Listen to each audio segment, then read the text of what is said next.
சரக்கு பெட்டிக்குள்ள ஆட்கள் இருக்காங்க. நான் தான் பாக்குறேன். நான் தான் சொல்றேன். அதான் சொல்றேன். ஏய் வண்டி போகாதடா, நீ செத்த நீ மௌன. வண்டி எவ்வளவு நில பரவாயில்ல, நீங்க தம்பி விடாத அவனை. இது ஓடி பாத லாக் ஓடி சொல்றேன்.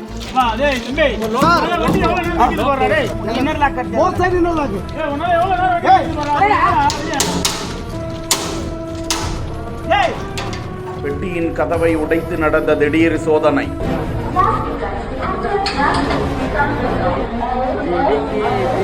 தாமதமாக புறப்பட்டு சென்ற அதிவிரைவு ரயில்.